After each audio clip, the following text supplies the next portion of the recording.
క్రీస్తునందున్న ప్రియులందరికీ ప్రేమతో వందనాలు తెలియజేస్తున్నాను. మే నెల 31వ తేదీ 2024. ఈరోజు దేవుడు మనకు చేస్తున్న వాగ్దానం ఏమిటనగా కీర్తనల గ్రంథము 64వ కీర్తన 10వ చరణం. యథార్థ హృదయులందరూ అతిశయిల్లుదురు. ఆమెన్. నా ప్రియమైన సహోదరి సహోదరులారా, అతిశయిల్లటము అంటే గౌరవించబడటం, కీర్తించబడటం. దేవునికి మహిమ కలుగునుగాక. మనమందరం కూడా అందరూ మనల్ని గౌరవించాలని, మనము లేకపోయినా మన గురించి కీర్తిస్తూ ఉండాలని మనం కోరుకుంటాం. అది మంచిదే. అయితే గౌరవం అన్నది, కీర్తి అన్నది మన దగ్గరున్న డబ్బును బట్టో, పదవిని బట్టో, ఉద్యోగాన్ని బట్టో వస్తుందని చాలా మంది అనుకుంటూ ఉంటారు. అది నిజమే. అయినా డబ్బు ద్వారా, పదవి ద్వారా, ఉద్యోగం ద్వారా వచ్చే ఆ కీర్తి, ఆ గౌరవము అవి ఉన్నంత వరకు మాత్రమే ఉంటుంది. అంటే వాటి ద్వారా వచ్చే గౌరవము అశాశ్వతమైనది.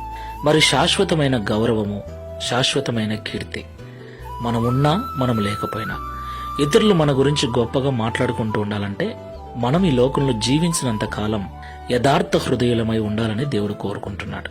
అబద్ధము లేని జీవితం, లోపల బయట, వెనక ముందు ఒకే మాట, ఒకే జీవితం. అబద్ధాలు లేని జీవితాన్ని, సత్యవంతమైన జీవితాన్ని, నిజమైన జీవితాన్ని ఎవరైతే జీవిస్తూ ఉంటారో అలాంటి వారిని ఈ లోకం గౌరవిస్తుంది. వారు ఉన్నా లేకపోయినా కీర్తిస్తుందని దేవుడు మాట్లాడుతున్నాడు. ఈ మాటలు వింటున్న ప్రియ సహోదరి సహోదరుడా, క్రైస్తవుడా, ఎలా ఉంది నీ జీవితం? సంఘంలో ఒకలా, ఇంట్లో ఒకలా, ఆఫీస్ దగ్గర మరొకలా ఇలాగ జీవిస్తున్నావా? ఒకసారి పరిశీలన చేసుకుని ప్రార్థన చేసుకుందాం. పరిశుద్ధుల ప్రేమగల తండ్రి, మీకు స్తోత్రాలు. ఇంతవరకు మాతో మాట్లాడిన ప్రతి మాటను బట్టి వందనాలు. నిజమే తండ్రి, మేమందరము ఇతరులు మమ్మల్ని గౌరవించాలని, ముందు వెనక మా గురించి కీర్తించాలని అనుకుంటూ ఉంటాం. ఆ కీర్తి, ఆ గౌరవము డబ్బు ద్వారా వస్తుందని ప్రయాసపడుతున్నాం. అయితే డబ్బు ద్వారా వచ్చే గౌరవమైనా, పదవి ద్వారా వచ్చే గౌరవమైనా అవి ఉన్నంత వరకే ఉంటాయని, అశాశ్వతమైనవని మాతో మాట్లాడారు. శాశ్వతమైన గౌరవము, శాశ్వతమైన కీర్తి మా యథార్థ హృదయం ద్వారానే, మా యథార్థవంతమైన జీవితం ద్వారానే వస్తుందని మాతో మాట్లాడారు.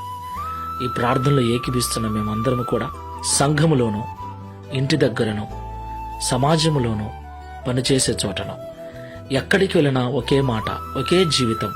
మేమందరము కూడా అలాంటి యథార్థ హృదయులమై అబద్ధము లేని జీవితాలు జీవిస్తూ నీ ద్వారా, ప్రజల ద్వారా ఘనత నొందుటకు, గౌరవించబడుటకు సహాయం చేయమని, తద్వారా ఈ దిన వాగ్దానమును మా అందరి జీవితంలో నెరవేర్చి మీ నామమును మహిమపరచుకొనమని యేసు నామములో ప్రార్థిస్తున్నాము తండ్రి. Amen. Praise the Lord. God bless you.